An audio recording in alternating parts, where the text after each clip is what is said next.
Welcome to Ken's Sewing. I hope you're excited about the Coverpro 900cpx.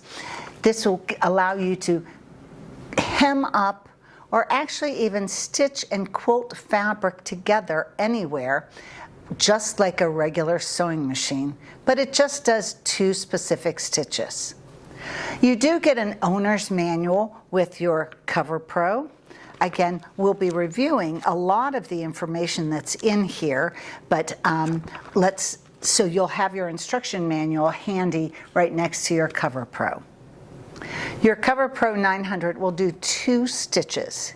It will do a wide cover stitch, and it will also do a chain stitch.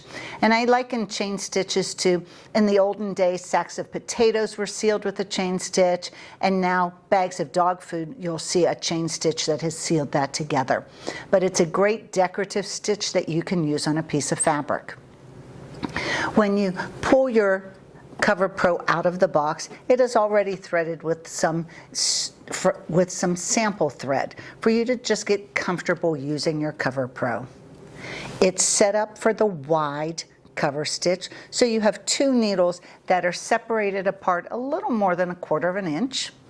We're just going to take our fabric, put that under there, lower our presser foot, and let's step on the foot control and watch how it stitches.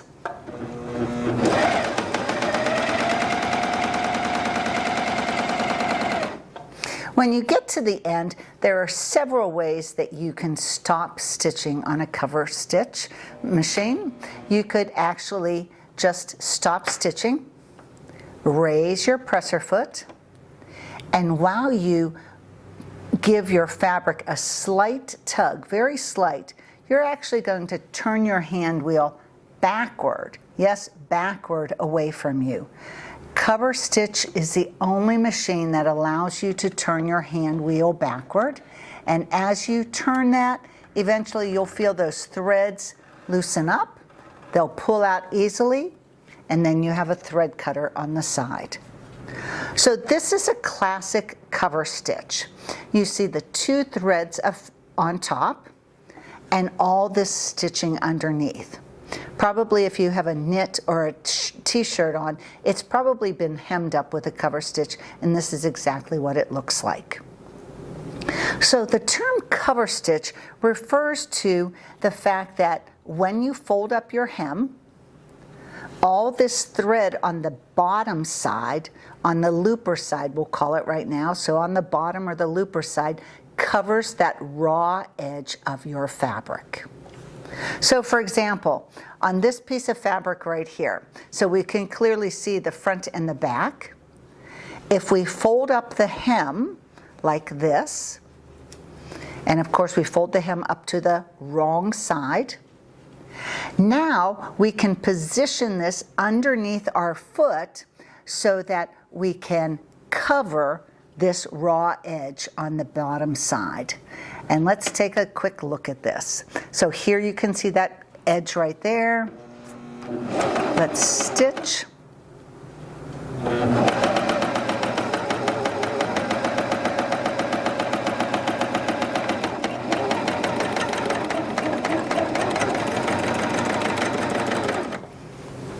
And our thread cutter, a little more thread, there we go. So there you can see, I got off just a little bit, but that's the theory, that all that thread is going to cover that raw edge of your hem. So this will be now what you see on the outside of your garment or your project. The 900 Coverpro has a free arm. So if you are working around pant legs or sleeves, this makes it very easy to do. Just like a serger that you're probably familiar with, your Coverpro has stitch length adjustment and also differential feed. Stitch length, longer or shorter of these stitches, of course. And differential feed plays an important part when you're working with a knit. Knits can stretch when you look at them, but when you adjust the differential feed, it can eliminate that stretching and allow your knit fabric to look beautiful and flat, just as if you bought it off of the bolt. To thread a Coverpro, super easy. And in this case, remember we have 2 needles, and you see 2 threads up top. These first 2 threads from the left go to your needles. And it is that classic down, up, down, and through your needles. This is your tension dowel for your left needle, and this is your tension dowel for your right needle. And as you look at the as you look at the numbers on these tension dowels, you see that in a certain section, there's a line between the numbers 3 and 5, and a box around the number 4. The number 4, believe it or not, is the best setting for 99.99% of all of your cover stitching. Your right needle has those same settings, somewhere between 3 and 5, and the 4 is that perfect. So you really have to use some unique type of thread to have to adjust your tensions. A unique type of thread might be like invisible thread. Invisible thread's very elasticy and probably not a choice that I would make on a Coverpro. This third spool is going to the looper. So remember, we just talked a second ago about these 2 needles. So that's your left needle and your right needle. And your looper is what's creating all of this thread on the bottom side. Your looper thread just comes down straight down. We'll open up the belly of our Coverpro. Simply stick your finger in here, your thumb in here, and just pull it directly to your right and roll it towards you. And this is how simple threading the looper of your Coverpro can be. It just goes through there, and as I turn this hand wheel, here you can see that looper. And in a few minutes, we'll show you how easy it is to thread. Another adjustment that you'll see on the face of your Coverpro is this knob right here. And slid to the left, it's referring to the stitches on this side, and you can see what looks kind of like a full long sleeve shirt. And if we slide this to the right, you can see the stitches, and you can see what kind of looks like a camisole or something more soft and light and airy. So this slide bar is actually making a slight adjustment internally, nothing that you need to know, but your stitch that you form, whether it's on a thicker kind of fabric like a cotton or a sweatshirt fabric, or if you're using something lighter like a batiste or a chiffon, that will be affected. This slide bar will affect the appearance of that stitch on your fabric. So we just did the wide cover stitch, and again, that term cover stitch is designed so that it's going to cover the raw edge of your hem. But your Coverpro 900 will also do a chain stitch, and super easy to do. We're actually going to remove one of the needles. And let me just turn this backwards so I have all my threads. We're actually going to remove the right needle. I am going to cut this thread and pull all this right needle thread out. There it goes. So now we're left with one needle on the top and that looper. We do have to physically take this needle out, and it's a teeny tiny screw. So when you take that needle out, make sure that you tighten that screw back up. Again, don't have to do it, severe tight, but you just want it tight enough so that it does not jiggle out as you're stitching. So now let's look at what a chain stitch looks like. We're going to take our fabric, lower our foot, and stitch.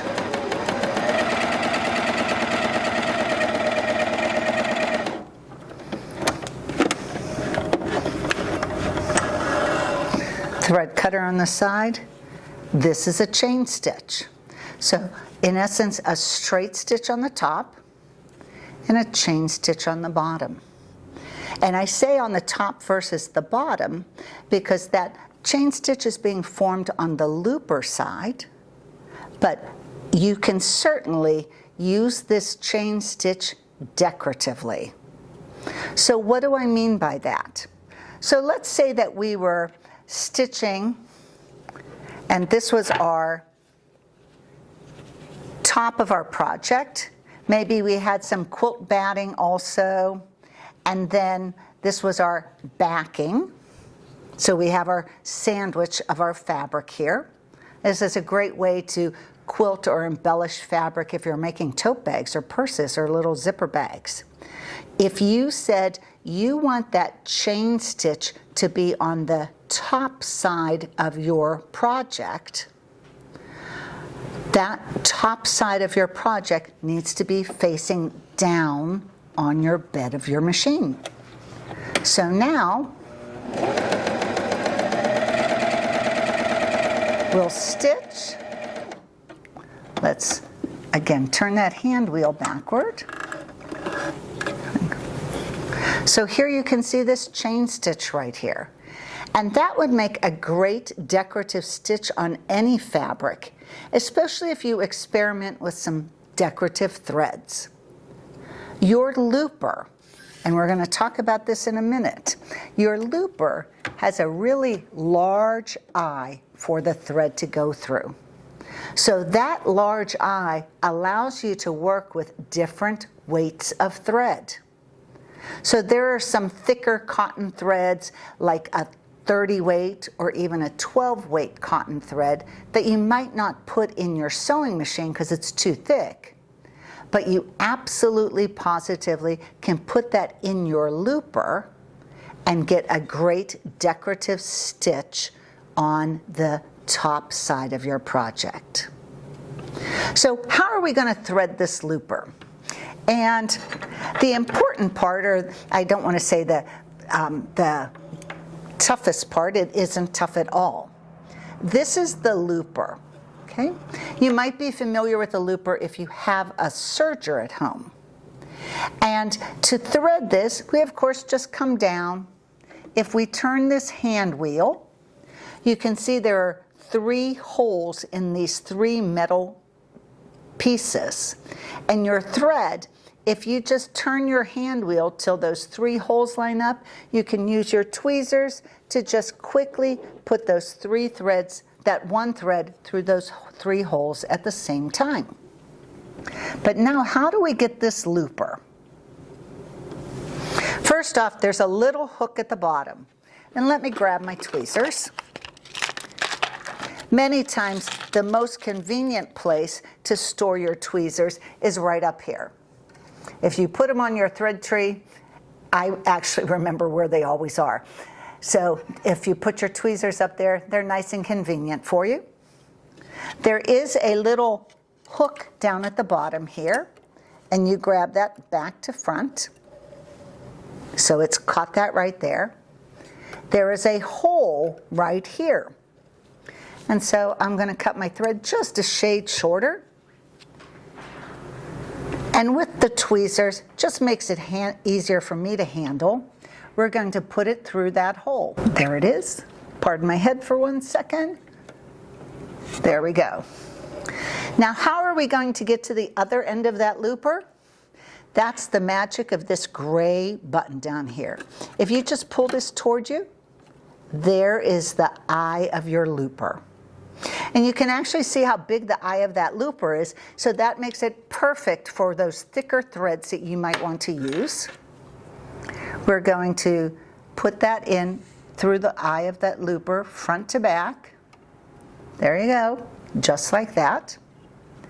And now you are going to just let that thread hang. You are not going to pull that up.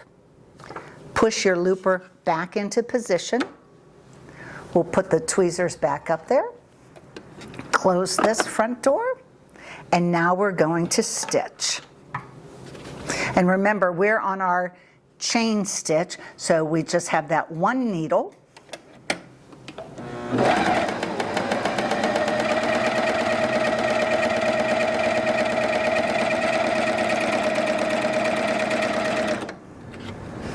So there is that changes. Here's that thread tail that we just let hang in the bottom. There's our chain stitch, and perfect. So your Coverpro 900 will do a 2-thread cover stitch and the chain stitch, and that looper is just perfectly easy to thread. You can use this stitching not only on garments, but a great way to embellish and decorate fabric for any project that you're working on. So happy cover stitching!